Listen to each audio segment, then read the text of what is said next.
Alright, so for this color separation, we went ahead and downloaded someone else's artwork from Vector Stock. This is a free vector available on their website, and this is a really useful way of learning how to separate colors. A lot of you guys are going to be getting most, if not all, of your jobs from other customers or people providing their own artwork. We always want to ask for artwork from our customers in the preferred format for you. I use Adobe Illustrator. I'm using Adobe Illustrator CC in this case, so I can use any of their legacy formats.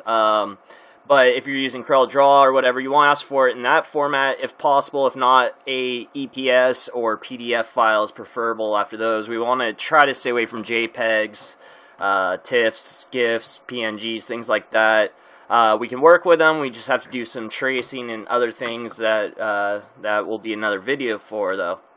So with this job, what we're going to be doing is 4-color job today. So we first need to start by downsizing this to 4 colors. It looks pretty simple: black, orange, gray, and white. But in reality, we have several grays here, and obviously white. Now let's talk about white. White is interesting with screen printing because sometimes it becomes a color in our screen. Sometimes the shirt is our white. So predetermine that or make your artwork usable in both cases. So today we are going to definitely make it usable in both cases, but we are going to be primarily focusing on doing this on colored or dark shirts. So if we highlight all the artwork, we can see where everything is. Now with vectors, a lot of times how this is created are simple shapes overlaid on each other. You can basically break any shape into circles, squares, and triangles if you really think about the artwork and reshape it and put it back together. So if we go into wireframe or outline mode, you can see how much artwork is really behind this. You can do that by holding Control and pressing Y on your keyboard, or going to View and Outline View, or go back to regular preview. So let's first get rid of this bounding box. We don't need that. And let's start breaking down our colors here. Alright, so let's start breaking down this artwork. So we want to remain having the same effect, but we need to limit our colors, obviously. How we're going to do this is we're going to focus on our grays here. So we have a couple grays achieving different things. We're using grays for highlights and lowlights. So what else are we using for highlights and lowlights? Well, we're using white. So let's go ahead and use those where we can. We're going to right click on the artwork and ungroup it. And then we're going to choose this artwork, and we're going to use all simple tools today for Illustrator. We're not going to use anything, any of the newer features. That way anyone using older formats of Illustrator can follow along with us. So we're just going to go to select same fill color. And this is a cool tool. It literally grabs all the exact same color in the artwork. And then we can change everything at once. So we need to make a highlight here. So we're going to make that white. We have a low light here. We're going to make that black.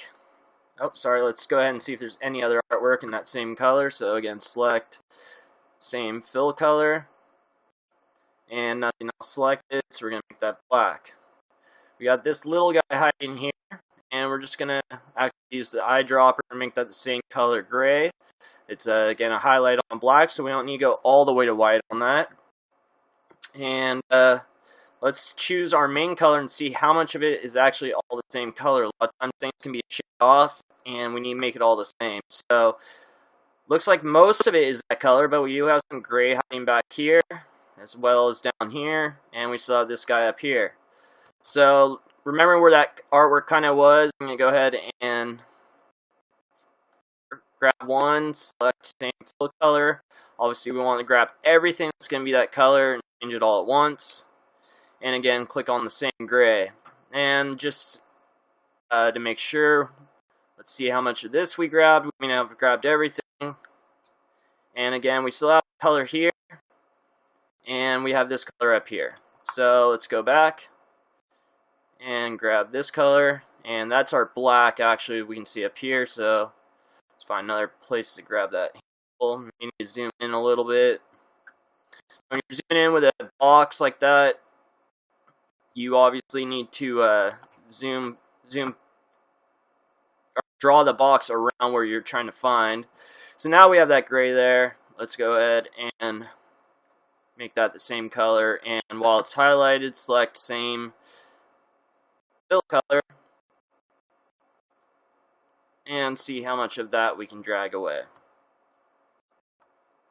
Great, looks like we got pretty much all the gray. Yep. And put it all back, and again zoom out.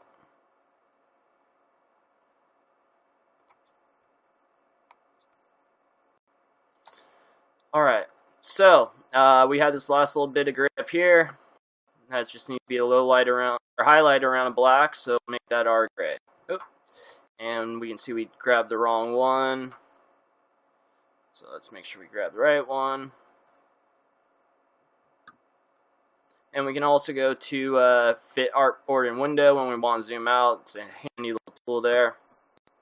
So we're going to basically leave this artwork alone at this point. It's a great place to leave it off. We're going to be working with spot colors, and we don't really want to modify this artwork too much. We've made it a 3 or 4 color job at this point. So we're going to leave this. I'm going to create a new artboard, and we're going to copy and work over there. So let's go ahead and highlight all of our artwork again. Hold down Control and press C, or Edit and Copy will do the same function. And now we're going to create a new artboard, or a new file, sorry. And we're going to use 4 artboards here. I'm going to space them an inch apart, and we're going to have a spacing of 13, or a width of 13 and a height of 19. Now those are the sizes of my inkjet film that I'll be working with. So as we separate our colors, I'm going to use each artboard to break the colors apart here. So we got our new job, and I'm going to bring my artwork over here onto the side. So now we can see those whites, and we found a little bit of hidden artwork in there too. So let's go ahead and make that the same colors as that drip, and there we go. Now as we highlight over this, we can obviously see everything is overlapping. Now if we did that, we would end up with a mess, a whole bunch of layers of ink. It wouldn't feel good on the shirt, so we got to separate this properly. There's going to be there's going to be a few separations, and again, leaving our main artwork alone over here, we're going to be copying and modifying. So let's get an idea of how it's going to look on a shirt. With Illustrator, there is a blank template of a shirt. I'm just going to bring that in here and actually not work off their template. If you work off their template file, it's got a few different parameters and locks on it, so I just actually copy the artwork out. And when you scale, you can grab the corners here, but it's important to hold Shift. If you hold Shift, it'll keep it in scale. If I don't hold Shift, you can see I can drag and skew and take things out of proportion. So this shirt is pretty much in proportion, and we're going to keep it that way. Now, we're just doing this basically for demonstration. This isn't production, but obviously you'd want to make sure the shirt is realistic to size.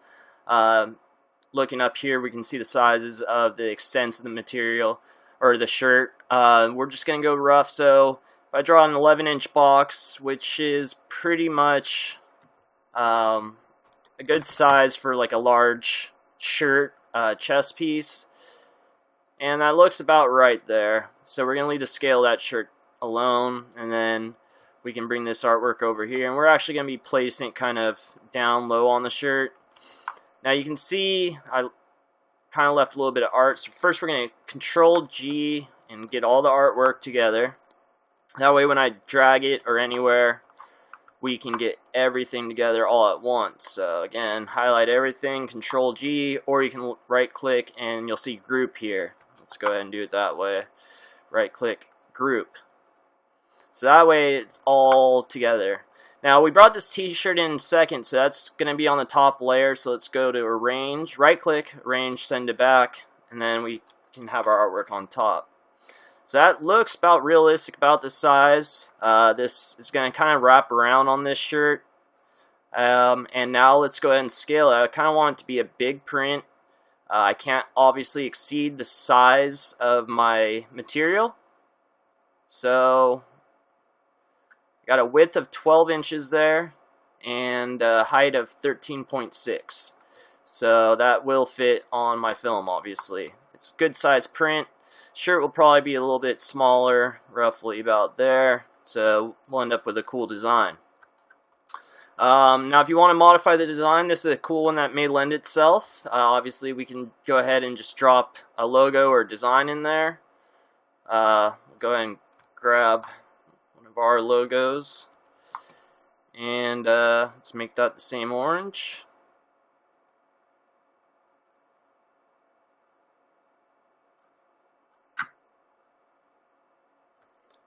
And again, obviously we could stretch, warp, skew this logo in here to make it really fit and work with the can, but then we have to go to a few different things in Illustrator, so we're going to skip that again. We're just trying to work on color separations.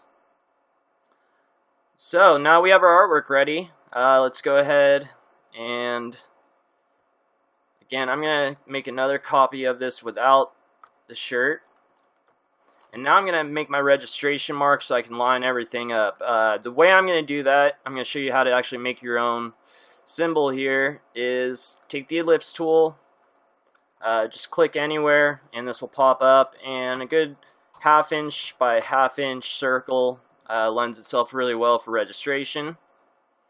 Now if we zoom in over there and draw a line, holding shift while I draw the line will keep it straight. Highlight it, and up here I'm just going to change its size to 3/4 of an inch, a little bit bigger, and I'm going to make a copy of this. I can either highlight the object, edit, copy, and edit paste, and it'll give me a new object. Or I can highlight it, hold down Control Z for copy, and hold down Control V for paste, and I will get another one. I will right click on it, then go to Transform, Rotate, and 90 degrees, and now I have 3 objects. Again, remember, we can make pretty much everything with simple shapes. So I'm going to highlight everything, and using my Align tool, if you don't have this up here or over here yet, you can go to Window, pull all of your tools here, and those will stay on your workspace. Once you determine a workspace that works best for you, it's good to save that. You can save your workspaces here and keep it for all your settings in the future. Mine is a little bit compacted right now. I'm usually working off multiple monitors, but for this video I'm trying to keep everything on screen, so I'm not using all the tools I normally would. But essentially, let's highlight all these and let's bring it all to the same vertical center and then the same horizontal center, and we've created a registration mark. Let's give it a line weight of 1 point. That's a good line weight. It's not too thick in our end result on the screen, and not too big. It'll provide us all the registration we need though. So I'm bringing that over the artwork. I highlighted one here, and while holding shift and alt, it'll actually make a copy for me, and it'll keep it in the same vertical axis or horizontal if I want to drag it the other direction. Now that I've created those two, let's get not too close to our work. We want a little bit of space, and we want to make sure it's not exceeding the size of our media again. And then hold Control and press G, or you can select both objects and right click and press group. Either groups it together. So now we have the grouped artwork and grouped marks. Now let's do the same thing, vertical and horizontal centers, and now we can start separating colors. So what I do is I like to bring my artwork on all 4 here.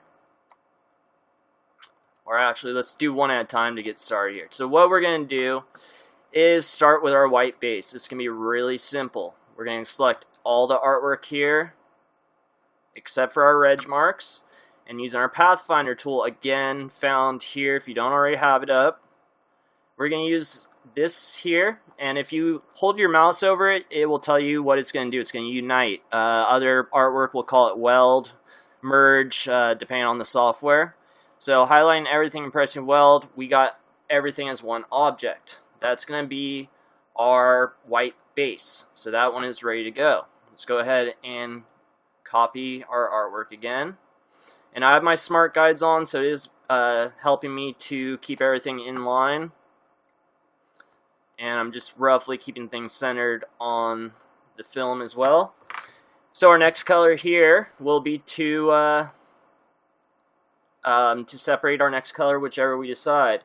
Easy way of doing this is to create a new layer.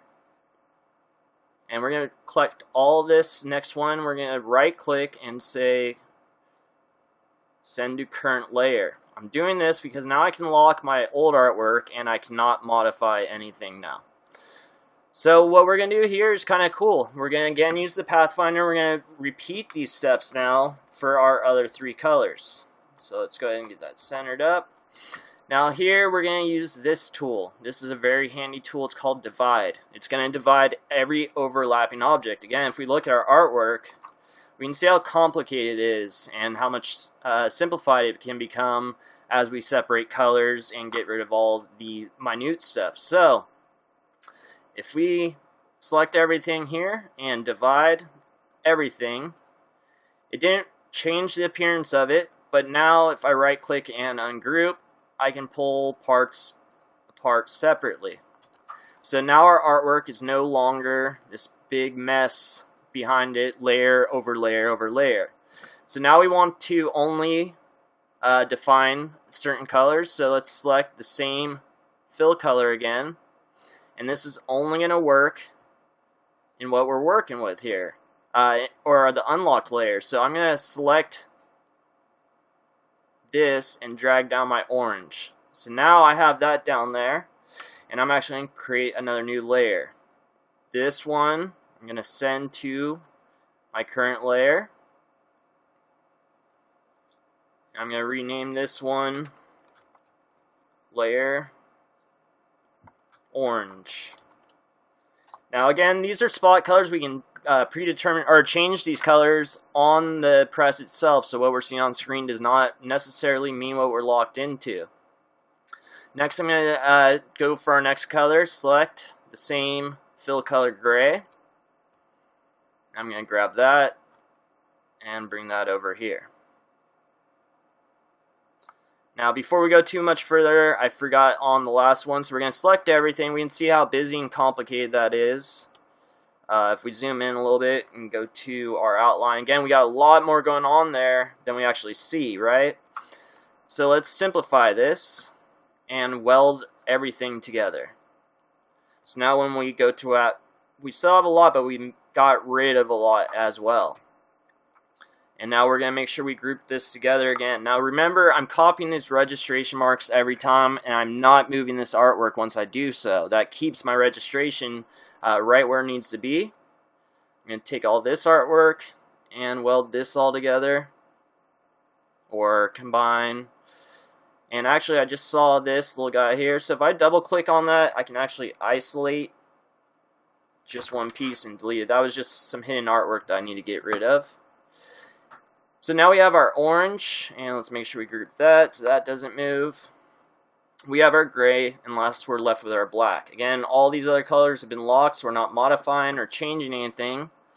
So we're going to now select the same fill color again. And I'm going to weld that all as it's there, or combine it. And this is a cool trick, since this is our last one, we want to get rid of everything. So while that's highlighted, if I hold down Shift and hold down my left button while dragging across the artwork, I will now deselect the color I was just working on and select all other artwork that I was not. Hit delete, and I'm left with only my black. So again, let's group that together. So now we have our 4 screens separated.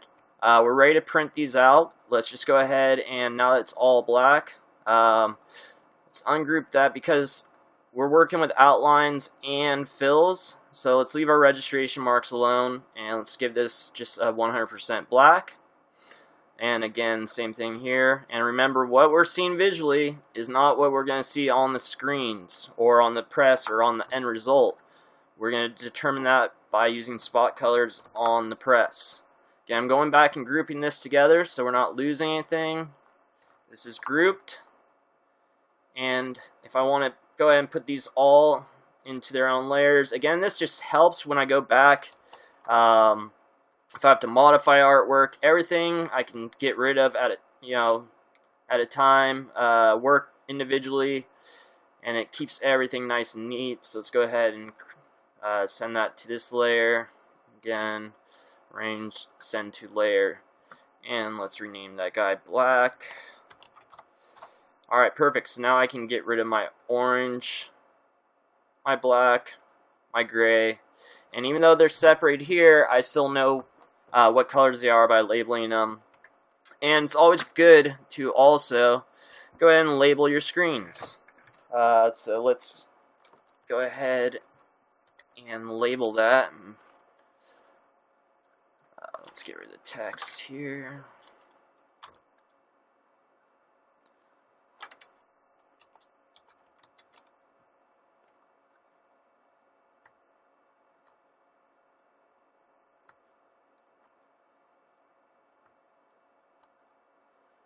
So white, just naming it white is a little bit not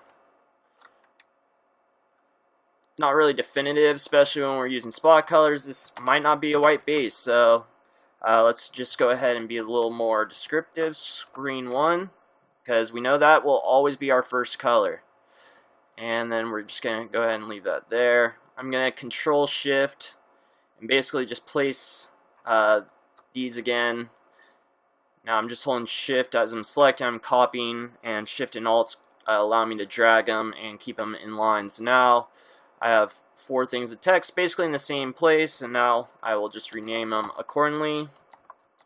And this would actually be my top screen, the black, because I'm always going to put my darkest color on top. So I'm generally going to work from lights to darks. It works best if there is any overlap. The artwork we create has 0 overlap, and again, we're doing this in the most simple way. So alignment is going to be important on the press. We can simplify alignment by doing offsets and things like that, but we are, again, just trying to keep this real simple today. This is going to be our gray. This is going to be our screen 2. And this could be 2 or 3. Both these are going to be light colors, but for how we're going to do it, we're going to lay down the gray probably second. Actually, now I'm thinking about that, we're going to do the gray third. And orange, screen 2. Alright, great. So the next bit of software we're going to be using today is AccuRIP. AccuRIP is a very important piece of software for screen printers. It is what enables us to print our all-black ink systems on our Epson printers. We're going to be using an Epson 1430 today. Now this isn't just normal black ink. These inks have UV dyeing pigments in them, or blocking pigments, so they work much more effectively than any OEM ink or black ink in a traditional printer. So you will not get the same results if you're not using AccuRIP and not using an all-black ink system. These are very important. You can get by without it by doubling up transparencies, things like that.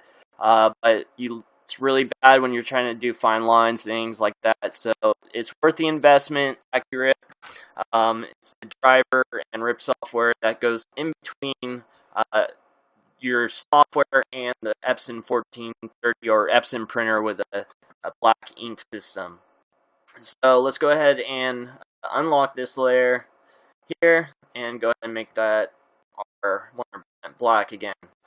Now, we can make this a little more simple with the white underbase because everything's going to be right to the line. That's going to make alignment on the press a little difficult, and we can kind of get away with a cool little simple trick here on the white base. So we're going to select that and go to Path, Offset Path. Now this is going to create a line either inside or outside of your normal artwork.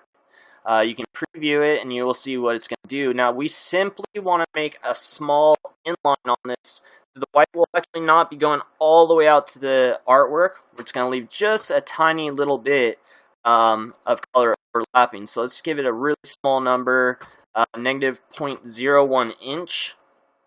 And that's actually really small. Let's go negative 0.02. That's roughly the thickness of a hair, so it's not much. And if we go ahead and zoom in on that, we can see how little there is. Now we're going to click on that, right click, ungroup, and the outer line and delete it. So it wasn't much. And then if we go back to see the artboard and regroup it, now we're ready to print. Now the reason I'm using artboards here, again 4 screens, but I'm leaving all my art over here. That is so when I go to print and the print queue comes up, it's going to make it more simple for me to actually send this job out and determine which positives I need to print. I might mess up and need to redo them. So I'm going to be using AccuRIP to Epson 1430. Now you'll see your 1430 or Epson printer here, but it's not going to perform the same way. We need to use AccuRIP to Epson. So now I can choose all 4 pages. It's blocking this out. I can leave it defined by driver and it is going to fix it. But I'm going to just put the size in that we're using 13 by 19, and then we can see a better representation here. Then if I go ahead and press 1 through 4, or I can say, hey, I only mess up on positive 2. I need to reprint that guy. Let's just do that one. But if we do all 4, then obviously we get all 4 positives out. So we're going to go ahead and press print. That's going to send it to our AccuRIP system here, and it's going to get the job sent out to our printer. We're just showing the trial version of AccuRIP Pearl here. You get it for, I believe, 14 jobs, and it's a full working version, so I highly recommend checking it out. You can download the trial at softwareforscreenprinters.com, and once you decide to go ahead and buy it, you can contact us at 1-800-McLogan or go to McLogan.com to purchase your activation numbers. In here, when you set it up, there's going to be a simple configuration wizard, and it's going to walk you through. It's going to be real simple and basic, and it's going to give you a lot of advanced options. You can see we're using multi-black, and we're firing all of our cartridges, so it thinks it has these in there, but in reality, it's black, black, black, black, black, black, and black. In the halftone, I strongly recommend staying away from this unless you are advanced. Do not mess with these numbers. They're pretty well dialed in, and the round ink droplet works really well for screen printing. If you do know this, obviously there's a lot of settings we can get into and really tweak the software, so it's a really cool system, but that's for another video. So now we printed our positives. We'll go ahead and burn them into our screens, get them on the press, do a quick print, and show you just how easy it is to separate these colors. Again, we did that shortly. Somebody else's artwork, which is really good. You learn how someone else creates their artwork. It's something you're going to be dealing with on a daily basis, most likely.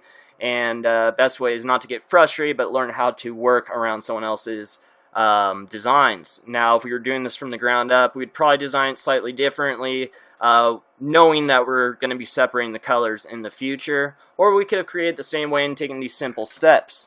If our customer would have given us a JPEG or something like that, again, we would have gone through the image trace program, which can give you some decent results, again, but there's a lot of tweaking, and it can be quite frustrating to say the least, so it's always best to get ready artwork whenever possible, avoid that frustration. So let's go ahead and get these positives out. We'll go to the dark room, and we'll get a print done.